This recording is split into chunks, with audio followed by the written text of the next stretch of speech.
7-1, operations on functions. The two objectives are to find the sum, difference, product, and quotient of functions, and number 2, find the composition of functions. The first 4 operations you already know how to do. The second part, the composition of functions, is a new operation that I'm going to show you how to do. So example 1, you've got two functions, f and g. I want you to add, subtract, multiply, and divide the two functions. Since we've already talked about how to do this, I'm going to have you fill in example 1 on your own. So on to the composition of functions. In a composition, a function is performed and then a second function is performed on the result of the first function. The composition of two functions like f and g is denoted by f of g of x. That's how you would read this one, f of g of x. Or we can do f circle g of x. Sometimes people just call it FOG, f circle g of x. Okay. You can also compose functions in the other order, like if I wanted to do g of f of x, or we could say g circle f of x. Okay. Another way to denote it, so you can compose these functions in either order, and I'll explain the difference in a little bit. So example 2, we want to find f of g of 3, and here's our two functions. To find a composition of functions here, you want to start with the inside function and kind of work your way out. So the first thing that I need to do is find g of 3. So I'm going to go to the g function and plug in 3 for x. That would be 3 plus 4, and g of 3 gives us 7. Now step 2, since we're taking f of g of 3, we know that g of 3 is 7, so what we need to do is find f of 7. So now into the f function, we're going to plug in 7 for each x. So we get 7 squared minus 7 times 7 plus 2. That's 49 minus 49, or 0 plus 2, and we get an answer of 2. So the final result here is your answer. So I would say that f of g of 3 gave me 2. Okay? First evaluate g of 3, take that answer, plug it into f, and we get 2. All right, now example 3, this one's a little trickier. We've got two functions, but they're kind of given as ordered pairs. So in the first function, we've got the 4 ordered pairs shown in f, and in g, we've got a different 4 ordered pairs. These would be points that, would be on the graph of the function. We want to find f of g and g of f. So first, let's do f of g of x. I like to write it using parentheses, so I think of it as f of whatever g of x is. We start with the inner function here, so that means we're going to start with the g function. G of x, so what are we plugging in for x in the g function? Well, our x values are 5, 3, 7, and 9. The y values here represent the result. When we take g of 5, we get 7. When we take g of 3, we get 5, and so forth. And then after that, we need to evaluate f at that number. So here's what f of g of x looks like. First number is 5, g of 5. What do we get when we plug in g of 5? Well, we get 7. That's our y value here. So we're going to take f of 7. Does that exist? Well, yes, f of 7 gives us 8. So the first ordered pair in f of g of x would be x equals 5, y equals 8. Your result is 8. So we've got the ordered pair 5, 8. Now we're going to take f of g of 3, which is the next x value in the g function.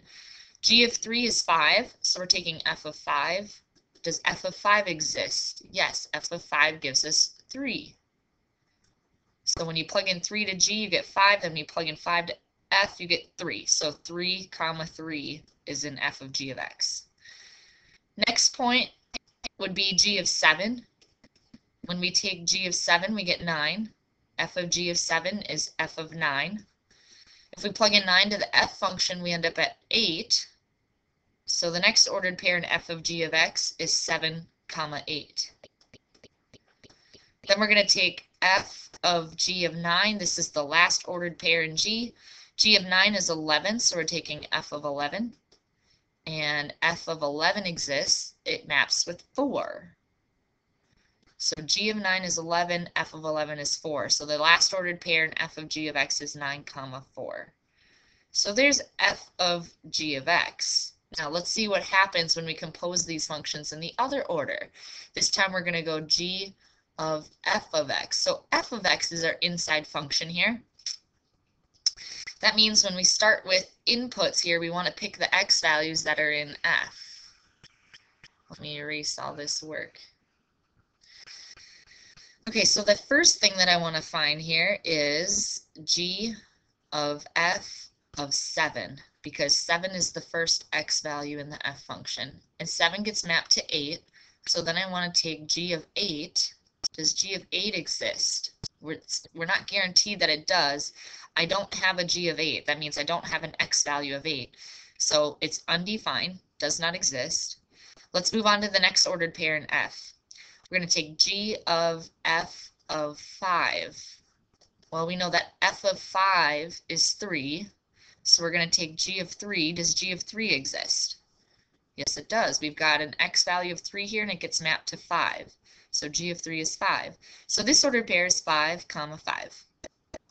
We've got 1 point in g of f of x so far. Okay, let's move on to the next point in f. We're going to take g of f of 9, and f of 9 gives you 8.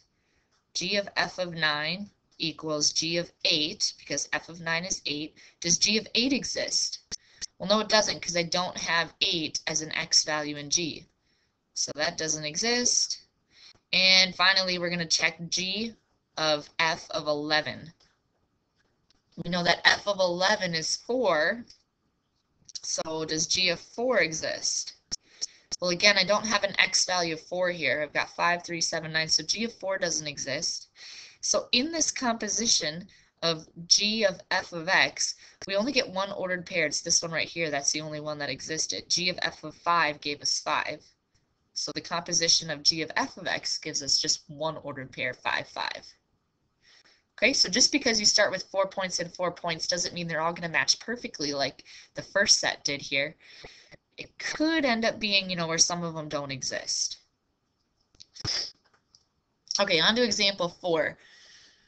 This time we're going to deal strictly with the polynomial functions here. So find f of g of x and g of f of x if f of x is x plus 3 and g of x is x squared plus x minus 1.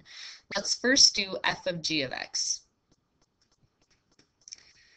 So I like to think of this as an input and an output here. Your input is g of x, and you're plugging it into the f function, f of g of x. Well, what is g of x?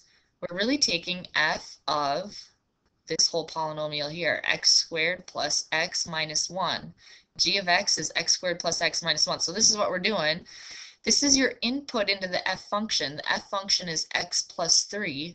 So in for x, we plug in x squared plus x minus 1, the g of x function, add 3 to it, and we get x squared plus x plus 2. I can combine this negative 1 with this 3, and I get positive 2. So there's f of g of x, this quadratic function, I guess, x squared plus x plus 2. Now let's find g of f of x the other way around.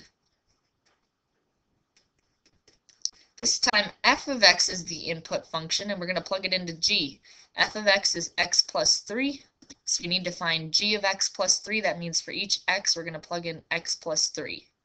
So we get x plus 3 squared plus another x plus 3, and then a minus 1. Well, this first part here, we know we need to use FOIL, or we need to distribute x plus 3 times x plus 3. And then at the end, I'll combine all the like terms. So we get x times x, that's x squared, plus x times 3 is 3x, plus, now we're going to distribute the 3. 3 times x is 3x, plus 3 times 3 is 9. Then we've got a plus x plus 3 minus 1. Let's combine like terms and we'll have our final answer. So g of f of x equals x squared plus, I've got 3, 3, and 1, that's 7x, plus 9, 3, and negative 1 gives me 11. Okay, so the composition of two functions are not going to turn out to be the same thing. They're going to be different unless they're inverse functions, but we'll talk about that in lesson 7-2. So you've got f of g of x and g of f of x. What you're really doing is plugging one function into the other. Okay, try these on your own to check for understanding. The first one, I want you to find f of g of x for the two functions. Number two, use the same two functions and find f of g of -3.